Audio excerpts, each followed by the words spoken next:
আমরা যেটা জানি যে বিগত আওয়ামী লীগ সরকারের শাসনামলে হাইকোর্টের রায় অনুযায়ী জামাতের নিবন্ধন বাতিল করা হয়। সুপ্রিম কোর্টের একটি প্রশাসনিক সিদ্ধান্তের কারণে নির্বাচন কমিশনের যে প্রতীক তালিকা ছিল সেখান থেকে দাঁড়িপাল্লা প্রতীক বাদ দেওয়া হয়। এরপর 2018 সালের নির্বাচনে জামাত অংশ নিয়েছিল, কিন্তু সেই নির্বাচনে আসলে তারা অংশ নিয়েছিল দানের শীষ প্রতীকে বিএনপি প্রার্থী হিসেবে। আসলে আজ আমরা যেটা জানি যে সুপ্রিম কোর্টের আপিল বিভাগে জামাতের নিবন্ধন সংক্রান্ত যে মামলা ছিল সেটার চূড়ান্ত নিষ্পত্তি হয়েছে। প্রধান বিচারপতি সৈয়দ রেফাত আহমেদের নেতৃত্বাধীন সুপ্রিম কোর্টের আপিল বিভাগ আজ সকালে এই মামলার রায় ঘোষণা করে। রায়ের পর জামাতের আইনজীবীরা যেটা জানিয়েছিলেন যে তাদের নিবন্ধন পুনর্বহাল করা হয়েছে এবং অন্যান্য বিষয় নির্বাচন কমিশনকে নিষ্পত্তি করতে বলা হয়েছে। আর দাঁড়িপাল্লা প্রতীকের বিষয়টা আসলে নির্বাচন কমিশন সিদ্ধান্ত নেবে। অন্যদিকে নির্বাচন কমিশনের আইনজীবীও প্রায় একই কথা বলেন।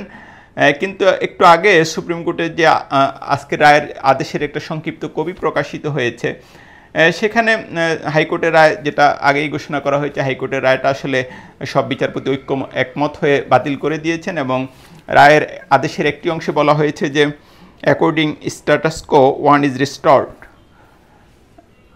আইনজীবী শিশির মনিক জানাচ্ছেন, যিনি এই মামলায় জামাতের পক্ষে আইনজীবী ছিলেন, এই কথার মানে হচ্ছে গিয়ে জামাতের যে নিবন্ধন এবং যে দাঁড়িপাল্লা প্রতীক এটা পুনর্বহাল করা হয়েছে। তবে আদেশে আরেকটি কথা বলা হয়েছে যে জামাতের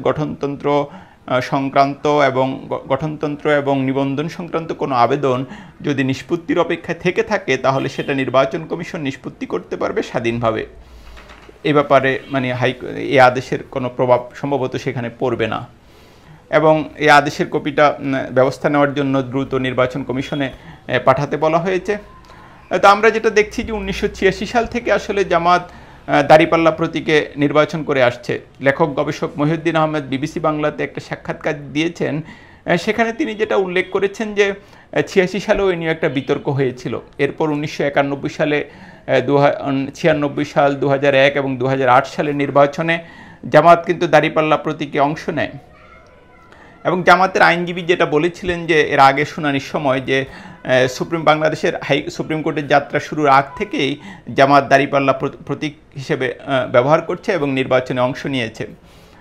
তো যেটা দেখা যাচ্ছে এখন, যেটা আগে একবার আমি বলেছি যে এর পরের নির্বাচনগুলোর মধ্যে 2018 সালের নির্বাচনে জামাত অংশ নিয়েছিল, কিন্তু সেটা দৃশ্যত বিএনপির প্রার্থী হিসেবে দানের শীষ প্রতীকে।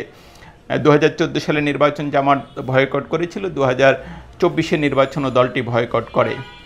এখন সুপ্রিম কোর্টের আদেশের যে কপি প্রকাশিত হয়েছে তাতে বোঝা যায় যে জামাতের নিবন্ধন এবং দলটির যে প্রতীক দুটোই দলটি ফিরে পেল। তবে অন্য কোনো আইনি বিষয় থাকলে বা তাদের গঠনতন্ত্র নিয়ে তখন কিন্তু কিছু আলোচনা তৈরি হয়েছিল, সে ব্যাপারে কোনো আবেদন আসলে নির্বাচন কমিশনে এখন নিষ্পত্তির অপেক্ষা আছে কিনা সেটাও এখন পর্যন্ত আমি নিশ্চিত নই। তবে যেটা বলা হয়েছে আদেশে যে ওইরকম কোনো আবেদন যদি থেকে থাকে সেটা নিষ্পত্তি করার জন্য।